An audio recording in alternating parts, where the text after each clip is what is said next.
दोस्तों, अगर आप एक मुसलमान हैं और आप इस वीडियो को देख रहे हैं, ये वीडियो आपके लिए बहुत अहम होने वाली है। इस वीडियो में आपको बताएंगे कि नागरिकता कैसे साबित कर। यकीन जानिए, नागरिकता साबित करना इतना आसान है, इतना आसान है। अगर आपने मेरी ये वीडियो देखी तो वीडियो को देखने के बाद आप ये कहेंगे कि भाई ये कागज़ तो मेरे घर में मौजूद है, ये कागज़ तो मेरे गाँव में मौजूद है।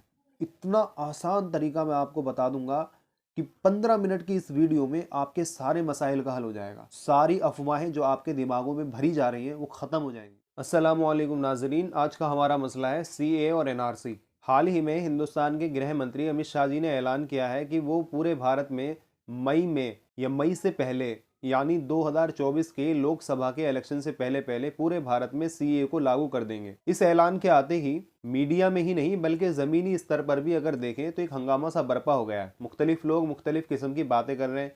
कोई कह रहा है कि हमारी नागरिकता हमसे छीन ली जाएगी, कोई कह रहा है कि भाई सीए जो है वो नागरिकता देने का नहीं बल्कि लेने का कानून है। मुख्तलिफ किस्म की बातें लोग बयान कर रहे हैं। सबसे पहले मैं आपको ये क्लियर कर दूं कि सीएए और एनआरसी दोनों अलग अलग चीज़ हैं। सीएए जो है वो नागरिकता देने का कानून है, लेने का कानून नहीं है। गवर्नमेंट ऑफ इंडिया सीएए के जरिए से लोगों को नागरिकता देगी, मुसलमानों के अलावा। ठीक है। एनआरसी अलग चीज है। एनआरसी में आपको ये साबित करना होता है कि आप भारत के नागरिक हैं।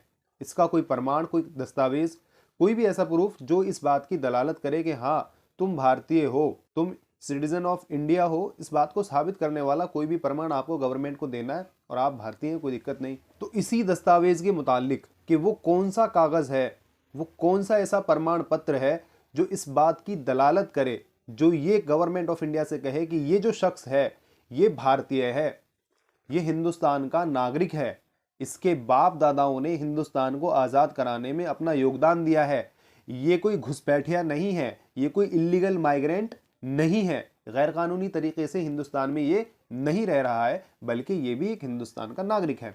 तो वो कौन सा दस्तावेज है, उसी दस्तावेज को आज हम आपको बताएंगे। नाजरीन, से 15 मिनट की ये वीडियो में अगर जो तरीका मैं आपको बताने जा रहा हूं, अगर आपने उसके मुताबिक अपने सारे दस्तावेज तैयार कर लिए तो यकीन जानिए कि कल को जब एनआरसी अगर लागू हुआ तो उस वक्त में आप मजे से अपने घर पर बैठे हुए होंगे। और अगर आपने ये तरीका फॉलो नहीं किया या मेरी बात नहीं मानी तो याद रखना, अफसोस के आंसुओं के अलावा आपका कोई साथी होगा नहीं। दूसरी बात मैं आपको ये बता दूं कि देखिए, एनआरसी लागू हो या ना हो ये कल की बात है। सीए लागू होता है, गवर्नमेंट किसी को नागरिकता देती है या नहीं, उस बात को छोड़ो।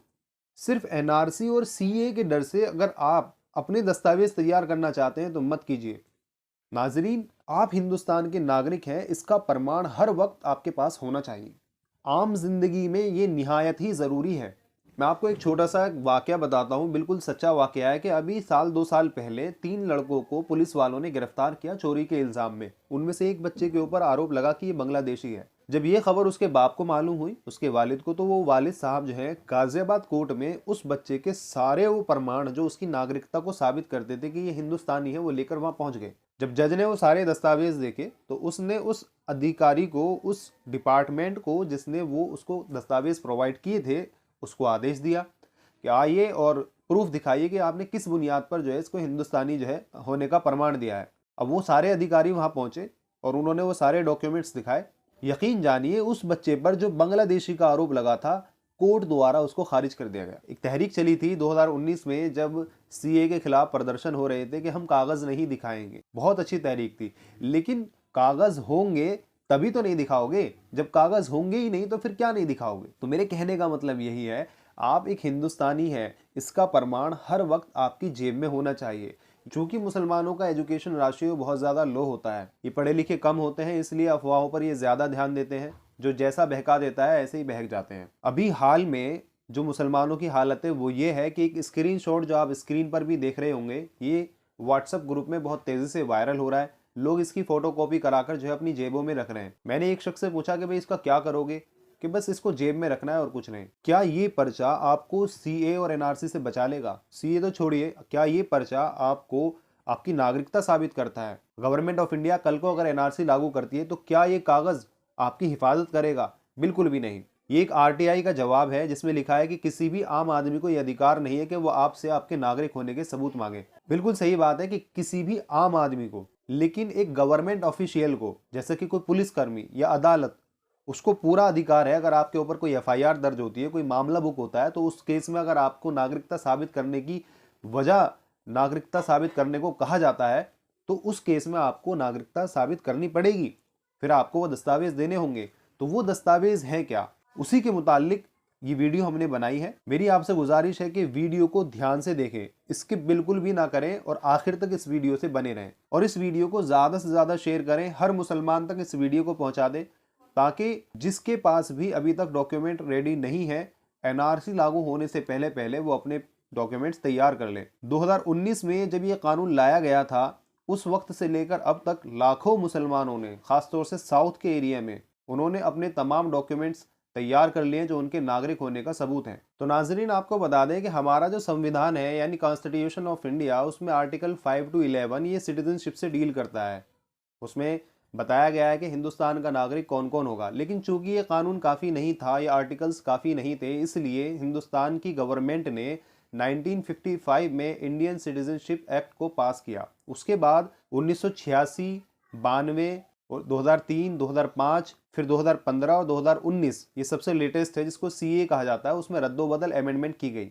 इस कानून में हिंदुस्तान के नागरिक होने के मुख्तलिफ प्रावधान बयान किए गए हैं, जैसे कि citizenship by birth, bye decent और बाय रजिस्ट्रेशन।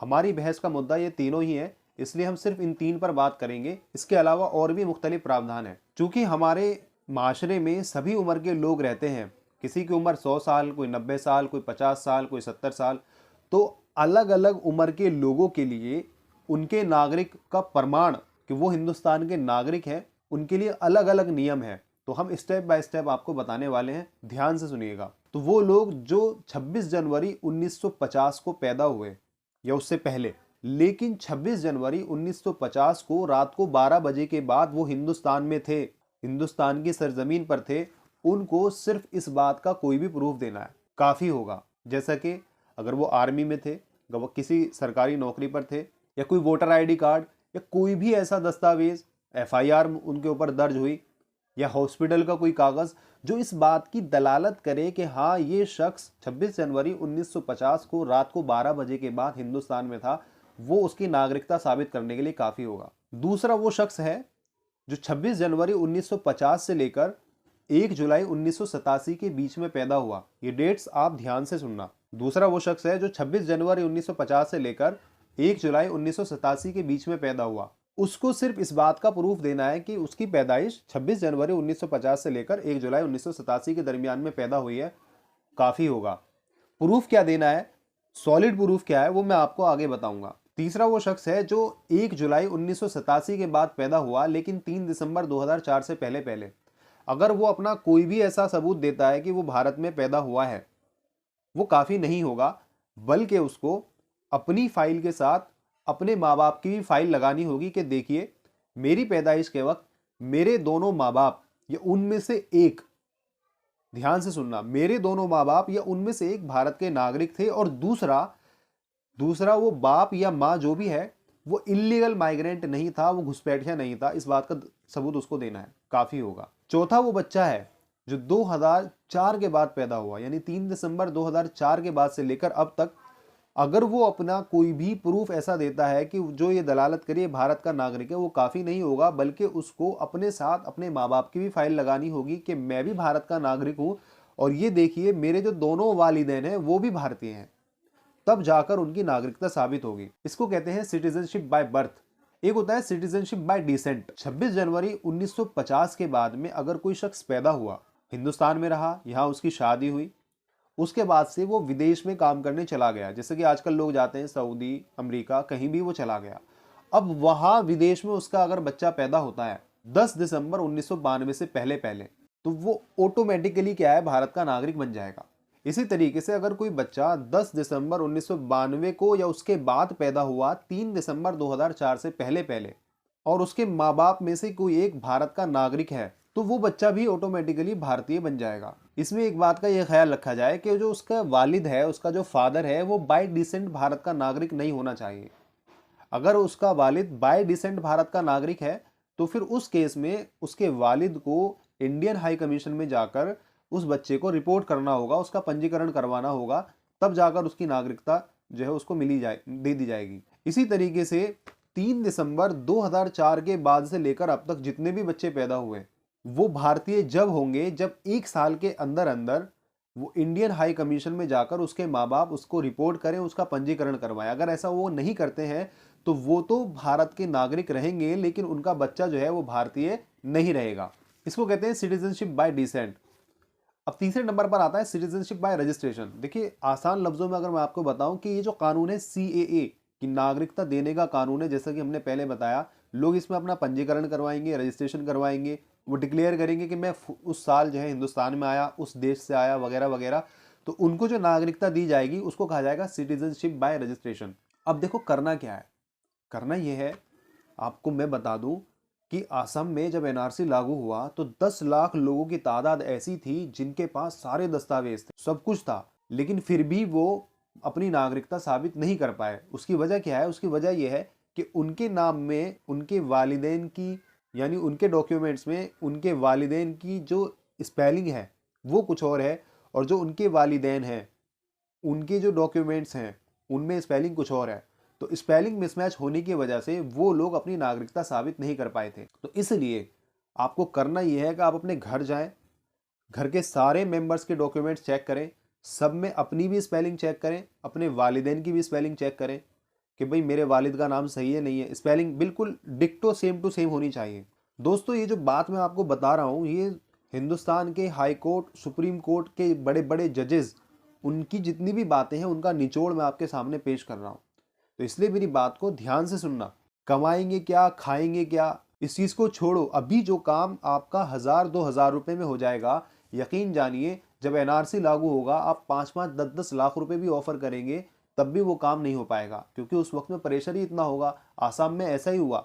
और किसी घमंड में मत रहना कि भाई मैं हिंदुस्तान में बरसों से रह रहा हूं, मैं तो पुश्तैनी खानदान, मेरी गांव में ज़मीनें हैं, वगैरह वगैरह। यकीन जानिए आपने ये वाक़या सुना भी होगा कि असम में एक शख्स जिसने सारी ज़िंदगी मिलिट्री में काम किया, आर्मी में काम किया, आर्मी से रिटायर हुआ, लेकिन वो शख्स भी अपनी नागरिकता साबित नहीं कर पाया। तो किसी गुरूर में मत रहना कि भाई मैं तो हिंदुस्तान का नागरिक हूँ, मुझे यहाँ से कौन निकालेगा, और वो पर्चा सा जेब में रखो बस, वो काफ़ी नहीं होगा। इसलिए अपने डॉक्यूमेंट्स, जो तरीका मैंने आपको बताया उसके मुताबिक अपने डॉक्यूमेंट्स तैयार करें। सबसे मजबूत और सबसे ऑथेंटिक डॉक्यूमेंट वो क्या है जो आपकी भारत की नागरिकता होने को साबित करता है? तो दोस्तों सबसे मजबूत और सबसे ऑथेंटिक डॉक्यूमेंट है आपका बर्थ सर्टिफिकेट, जन्म पत्री। यकीनन इसके अलावा भी बहुत से प्रूफ हैं जो आपके नागरिक होने को साबित कर सकते हैं, लेकिन जन्म पत्री से मजबूत कोई भी प्रूफ नहीं है, क्योंकि हमें अपनी सिटीजनशिप बाय बर्थ साबित करनी है, ना कि बाय रजिस्ट्रेशन। तो इसीलिए मेरी आपसे गुजारिश है कि अगर आपका बर्थ सर्टिफिकेट नहीं बना हुआ है तो आप अपना बर्थ सर्टिफिकेट बनवाने की पहले कोशिश करें। कोई मुश्किल नहीं है। आपकी उम्र 90 साल है, 100 साल है, 80 साल है, कितनी भी साल हो, आज के ज़माने में हर उम्र के आदमी का बर्थ सर्टिफिकेट बहुत आसानी से बन जाता है। आपको करना कुछ नहीं है, आप अपने इलाके की कचहरी में जाएं, वहाँ किसी वकील को पकड़ें, उससे बताएं कि भाई मुझे अपनी जन्म पत्री बनवानी है। वो आपसे डिटेल लेगा, कोर्ट में अपील करेगा, कोर्ट से आदेश होंगे, वेरिफिकेशन होगी, और उसके चंद महीने बाद यानी 1.5-2 महीने में तकरीबन आपकी जन्म पत्री आपके हाथ में होगी। आपकी उम्र चाहे 1960 में पैदाइश हो, 1970 की पैदाइश हो, उस जमाने में जन्म पत्री बनती थी नहीं बनती थी, उससे कोई मतलब नहीं है। आप आज जिंदा हो, आज आपके पास मौका है, आप जो है अपनी जन्म पत्री तैयार करवा सकते हैं। जन्म पत्री वगैरह अपनी तैयार करवाने के बाद अपने घर के सारे मेंबर्स की डिटेल्स को फिर मैच करें। सबके नामों में तुम्हारे नाम की स्पेलिंग सही होनी चाहिए, तुम्हारे वालिदैन की स्पेलिंग जो है बिल्कुल सेम टू सेम होना चाहिए। हमारे मुसलमानों में सबसे ज़्यादा कमी यही पाई जाती है कि अगर घर में 5 मेंबर हैं तो पांचों के पांचों मेंबरों में उनके वालिदैन की जो डिटेल्स होंगी वो अलग अलग होंगी। किसी में ए गलत होगा, किसी में ई गलत होगा, किसी में आई गलत होगा। तो इसीलिए मेरी आपसे गुजारिश है कि जो काम अभी 200-400-500 में हो रहा है, यकीन जानिए जब असम में NRC लागू हुआ लोगों ने 10-10 लाख रुपए ऑफर किए, लेकिन उनका वो काम नहीं हो पाया। इसलिए मैं कह रहा हूँ अपनी स्पेलिंग मिसमैच अगर है तो उसको सही कराएं। तीसरा मसला यह है कि लोगों को आपस में जागरूक करें कि भाई अफवाहों पे ध्यान न दें, बल्कि अपने आप को कानूनी एतबार से मजबूत करने की कोशिश करें। मस्जिदों में ऐलान किया जाए, लोगों को जागरूक किया जाए। वो लोग ख़ास तौर से जो तलाकशुदा औरतें होती हैं या बेवा हैं या इसी तरीके से मियाँ बीवी नाराज़ हो गए, अलहदा हो गए, अब उनके चक्कर में उनके बच्चे पिसेंगे।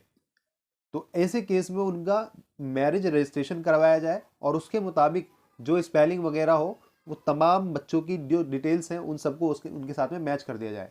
दोस्तों बिल्कुल भी घबराने वाली बात नहीं है। ऐसा तरीका मैंने आपको बता दिया है, इतना आसान तरीका मैंने आपको बता दिया है कि यकीन जानिए इससे आसान आपको कोई तरीका कोई नहीं बताने वाला। घबराने वाली बात बिल्कुल भी नहीं है। अल्लाह ने हमारी मदद हर हाल में की है, शुरू से करता आया है। आज थोड़े से हालात हैं, वो आज भी करेगा। अल्लाह की रहमत से मायूस नहीं होना है। हिम्मत करो, कागज जुटाओ, अल्लाह की मदद भी आपके साथ होगी। इसके अलावा एक बात आखिर में मैं ये कहना चाहूंगा कि 2024 के इलेक्शन आने वाले हैं। जिसका वोटर आईडी कार्ड अभी तक नहीं बना है, अभी बन रहे हैं, बनवा लें। और अगर बना हुआ है तो आपका अगर वोटर लिस्ट में नाम नहीं है उसको चेक कराएं। अगर नहीं है तो फिर एक वकील को पकड़े, 1500 रुपये वो लेगा, वो एक RTI लगाएगा कि भाई मेरा नाम लिस्ट में से क्यों काटा गया, और वोटर लिस्ट में अपना नाम जुड़वाएं। 2024 में इलेक्शन आ रहे हैं, हर मुसलमान को चाहिए कि वो वोट दे, वोट जरूर दे।